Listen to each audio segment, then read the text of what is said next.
얼마 전 이혼한 30대 중반 여자입니다. 무슨 기대로 이렇게 시간만 낭비했는지 정말 후회만 남네요. 남편이랑 결혼하기 전에 장거리 연애를 한 적이 있습니다. 남편이 다니던 회사에서 지사를 내는데 본사 직원 중에 한 명이 직원 교육이면 뭐 여러 가지 해줘야 할 게 있었어요.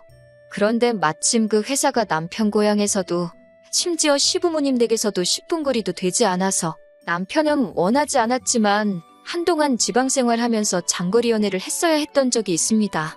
그때 저도 고생을 했지만 워낙 남편이 잘해줬기도 하고 시어머니도 다른 건 몰라도 그때만큼은 저에게 따뜻하게 대해주셨어요. 그래서 결혼을 결심하기도 했습니다. 아무래도 장거리 연애를 하면서 데이트를 하다 보니 한 달에 두세 번 보는 게 전부였지만 남편이 서울로 올라오거나 제가 내려갈 때면 무조건 1박을 하게 되었습니다. 그렇다고 저희가 무슨 호텔을 잡아서 그런 건 아니고 당시에 저나 남편이나 서로 부모님 집에서 신세를 지고 있었기에 결혼 이야기가 오고 간 사이는 아니지만 먼 길 오는 데만 해도 교통비를 써놓고 잠자는 것까지 돈을 내냐며 양가 부모님께서 각자 집에 빈 방을 내어주신 덕분에 돈을 많이 아낄 수 있었지요. 아무튼 그런 특이한 상황 때문에 결혼하기 전부터 이미 서로 데이트를 할 때마다 양가 부모님에게 서로 인사를 드린 수준을 넘어설 정도로 잘 지냈어요. 시댁은 남편 아래로 남동생이 한 명 있는 아들만 2명 있는 집이었던지라 결혼 전 시어머니께서는 항상 집에 딸이 있었으면 이런 기분이었겠다며 저한테 엄청 잘해주셨습니다. 적어도 그때는 말이지요. 저한테도 남동생이 있어요. 여타 다른 남동생들과 크게 다를 것 없이 제 남동생도 사춘기가 찾아온 게 아직도 가시지 않은 것 마냥 틱틱대고 말 믿게 하고 그러기가 일쑤였죠. 저랑 나이 차이도 많이 나는 편이다 보니 집에서 듬직하거나 믿음직스러운 부분이 하나도 없었는데 남편이 찾아올 때마다 집안에 무거운 거 옮겨가며 청소며 그런 걸 다 해주다 보니 친정어머니도 남편이 듬직하다고 좋아라 하셨고요. 그렇게 장거리 연애를 2년 가까운 시간 동안 하다 보니 시어머니께서 먼저 말을 꺼내시더라고요. 이제 너희들 나이도 나이고 결혼이나 뭐나 장래를 생각해봐야 할 시기가 아니겠냐고 하시면서요. 사실 남편이 지방 근무를 하는 게 언제까지 있어야 하는 건지 확신이 없는 마당에 저는 아직 결혼은 시기상조라고 생각했어요. 시부모님이 저한테 잘 대해주셨던 것도 친정부모님이 남편을 마음에 들어라 하셨던 것도 다 떠나서 저는 직장이 서울에 있는데 장거리 연애로 모자라서 장거리 부부 생활을 얼마나 더 해야 하는 건지 그게 부담이 되기도 하고 걱정도 많이 되었었거든요. 연애 기간 동안 그래도 각자 빈 방을 내어주신 덕분에다가 남편도 저 만날 때 말고는 딱히 돈 쓸 일도 없었고 저도 서울에 살고 있었지만 주말에는 거의 남편과 보내는 게 전부였다 보니 돈을 많이 아낄 수가 있었어요. 연애 초반에는 각자 모아둔 돈이 썩 많지 않았던 상황이었는데 장거리 생활을 하다 보니 둘 다 통장에 있는 돈이 꽤나 목돈이 되었더라고요. 그러던 와중에 남편이 저한테 청혼을 해왔습니다. 회사에서 좋은 제안이 있었다네요. 5년만 지방지사에서 더 열심히 해서 자리 잡아놓으면 임원급까지는 아니겠지만 본사에 좋은 자리 하나 만들어주고 서울로 다시 보내주겠다고요.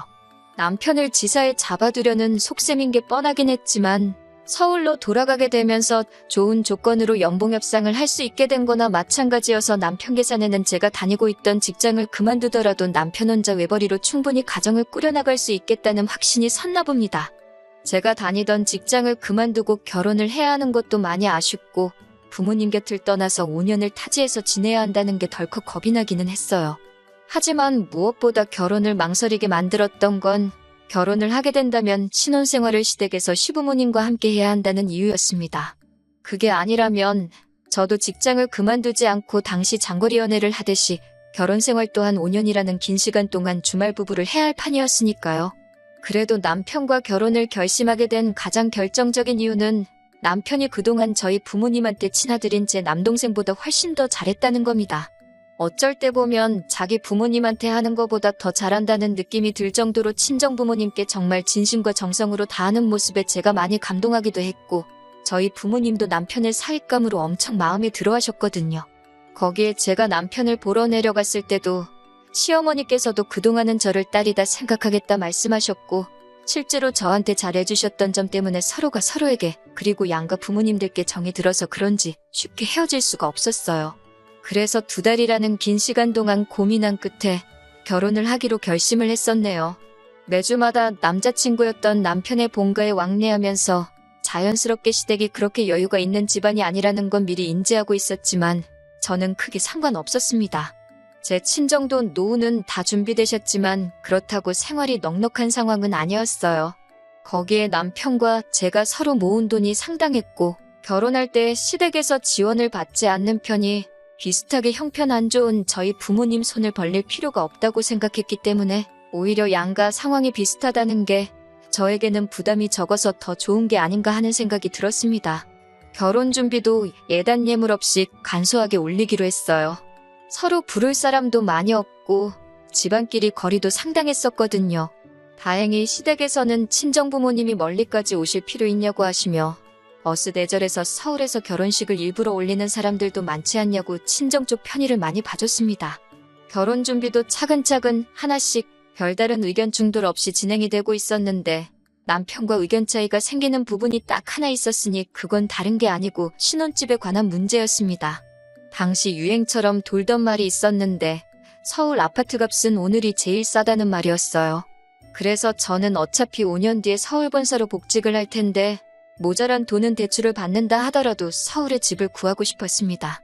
그런데 남편의 경우에는 어차피 결혼 후에 시부모님 밑에 들어가 살게 되면 집 관련해서 돈 한 푼도 쓰지 않을 텐데 뭐하러 미리 집을 사냐고 하는 말이었어요. 만약에 집값이 안 오르면 우리는 쓸데없이 이자로 돈만 버리는 거 아니냐고 하는 게 남편의 의견이었죠.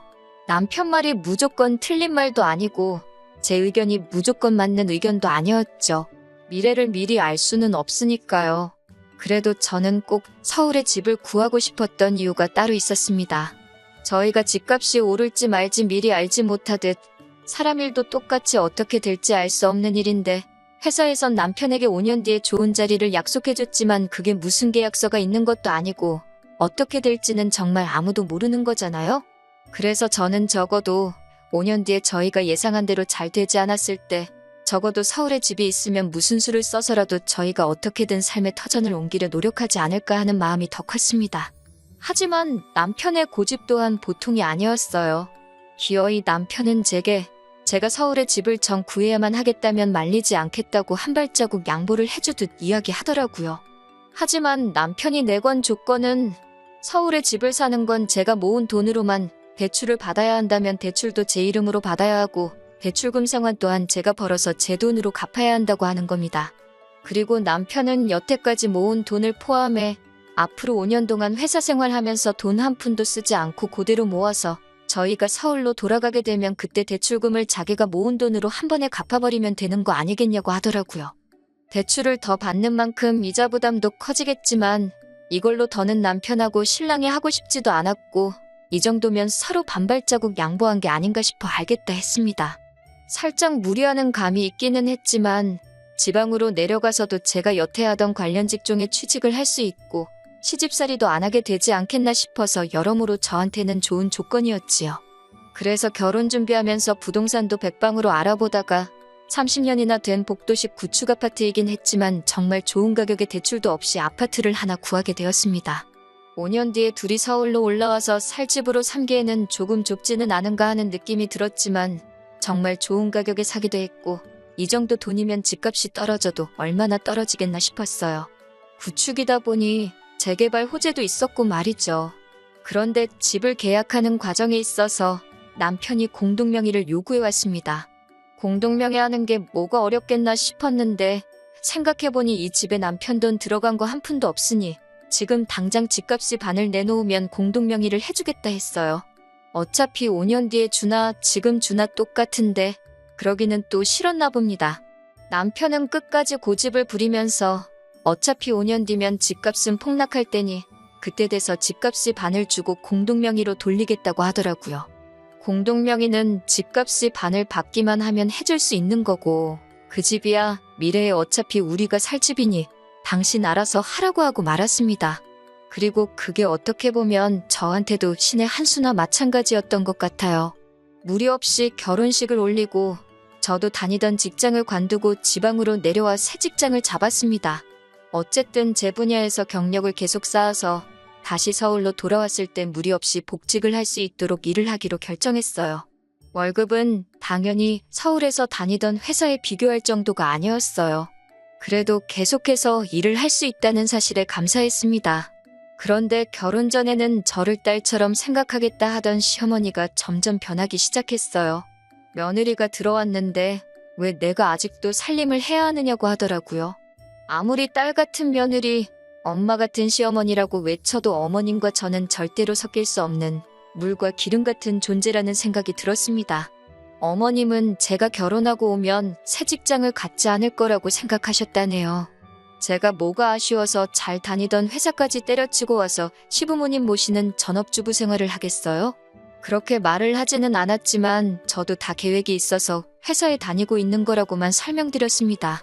어머님 입장에서는 입이 하나 더 늘은 게 못마땅하셨고 제가 남편이 요구했던 공동명의까지 거절을 했다 보니 저한테 쌓인 게 좀 있어 보이셨어요. 결국에는 저보고 아무리 그래도 그렇지 맨입으로 시집아 놓고서는 뭐가 그렇게 당당하냐고 뭐라 하시더라고요.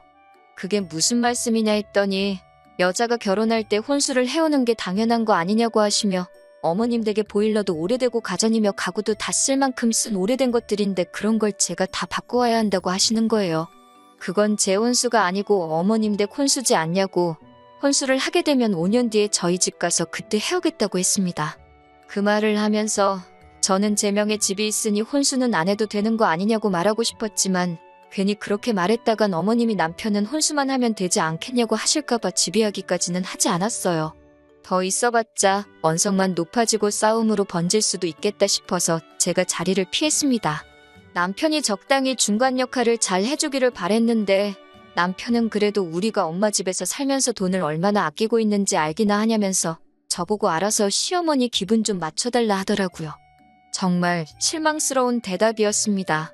제가 당신 그딴 말 하는 거 들으려고 회사까지 그만두고 여기 따라온 거 아니라고 한마디 했어요. 남편은 알겠다고 저한테 미안하다고 사과를 하더니 자기가 잘 해결해보겠다며 자기만 믿으라고 하더라고요. 그리고 남편이 그날 저녁에 저와 어머님을 한자리에 모아놓고 이 상황을 해결해보겠다고 꺼내는 말이 고작 우리가 어머님 신세를 지고 있으니 월세를 드리면 되지 않겠냐고 묻는 말이네요. 어머님이 저희 식사를 주시는 건 맞지만 무슨 임금님 수라상 같은 걸 차려주는 게 아니라 정말 반찬가게에서 사놓은 마른 반찬에다가 밥 한 공기 더 떠주시는 거 말고 없거든요. 거기에 방이라고 하나 내어주신 것도 어디 동네 고시원보다 조금 큰 골방 하나 내주신 게 전부였고요. 심지어 화장실도 밖에 가야 있는 구조인데 저도 연애하는 동안 지내오면서 익숙해져서 망정이지 처음부터 이 집에서 결혼해서 살자고 했으면 아마 결혼 생각은 엄두도 안 하고 도망갔을 정도였거든요. 아무튼 월세를 드리자는 말은 저도 어느 정도 찬성을 했습니다. 앞으로 하루 이틀 지내는 것도 아니고 몇 년을 지내야 하는데 돈 몇 푼으로 해결될 일이면 차라리 그게 마음 편하겠다 싶었거든요. 남편이 나름 중재를 잘해준 것 같아서 고맙기까지 했는데 방에서 드리자는 월세 금액을 들었을 때 어이가 없어서 주먹이 먼저 나갈 뻔했습니다. 달마다 200을 드리면 딱 좋겠다 하시는 거예요. 그 돈이면 솔직히 독립해 나가서 시내에 괜찮은 50평대 신축 아파트에서 월세를 살아도 충분히 살 돈이라고 미친 거 아니냐고 따졌어요. 그 돈을 드리고 싶으면 드리라고 대신 그 돈 드리면 저는 그냥 다시 서울로 올라가서 주말 부부 생활을 하든 이혼을 하든 그렇게 하겠다고 했습니다. 어머님 수발을 들던 효도를 하던 그건 당신 마음대로 하라고 대신 당신 효도하고 싶은 것에 저를 끌어들이마는 말아달라고 했어요. 그래도 너무 저만 고집 부릴 필요는 없지 않나 싶어서 나중에 가서는 남편과 합의하에 제가 시어머니께 월세와 생활비주로 달에 40만 원을 드리기로 했어요. 실제로 저희가 어머님 댁에서 지내며 돈을 많이 절약하는 것도 사실이었고 친정어머니도 터무니없는 정도가 아니라면 남들이 볼 때도 제가 돈을 드리는 그림이 맞지 않겠냐고 어쨌든 먼 타지까지 와서 제가 기댈 수 있는 유일한 식구들이기도 하고 결혼 전에는 서로 사이가 좋지 않았느냐시며 결혼 초기부터 시가와 제가 척지고 지낼 필요는 없다고 저를 설득해 주셨기 때문이죠. 액수는 많이 줄었지만 막상 제가 50만 원씩 어머님께 드리기 시작했더니 어머님도 더 이상 같은 일을 문제 삼지 않으셨어요. 그 이후로는 커다란 사건 사고 없이 정말 가족 같은 사이로 지내며 살았습니다. 결혼 초반에 생긴 앙금 다 내려놓고 오히려 사이좋게 잘 지냈었어요. 그냥 신혼 초에 며느리와 시어머니 사이에서 있을 법한 기싸움이었고 원래도 좋으신 분들이었으니 제가 그동안 오해했었구나 하고 지내게 되었습니다. 그동안 크고 작은 사건이 있기는 했지만 그 정도 일은 대한민국을 살아가는 사람들이라면 부부간에 고부간에 일어날 법한 아주 사소한 일들 뿐이었어요. 그 와중에 제가 사놓은 집도 재개발 호재에 힘입어 집값이 오르기 시작했어요. 지금은 조금 주춤해졌지만 집값이 최고점을 찍었을 때는 제가 산 금액의 3배나 올라간 적도 있습니다. 남편이 서울지사로 돌아가기로 한 날을 얼마 남기지 않은 때였어요. 저를 불러놓고 한다는 말이 여태까지의 기다림과 시간이 허송세월처럼 느껴지는 한마디를 하더군요.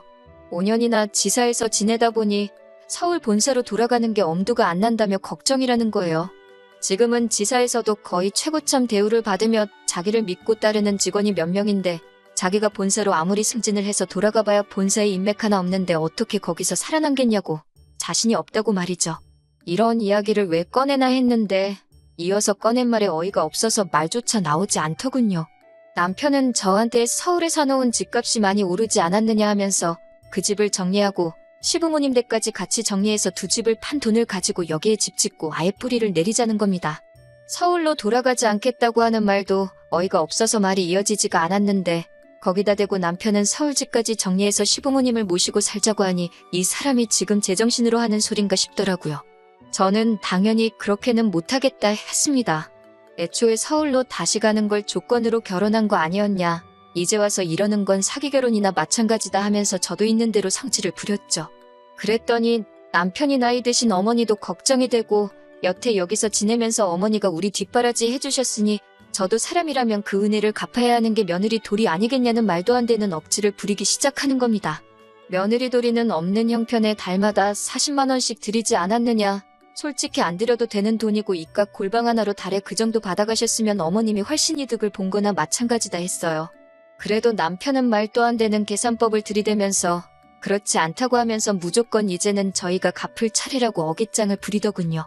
결혼 첫 해에 있었던 갈등을 제외하고는 결혼 생활 자체는 나름 재밌던 추억도 많고 좋았습니다만 남편이 했던 말도 지키지 않고 저러고 있으니 더 길게 볼 이유가 없다는 생각이 들었어요. 그래서 남편에게 남을 테면 혼자 남고 당신 어머니도 모시고 싶으면 혼자서 실컷 모시라 했습니다.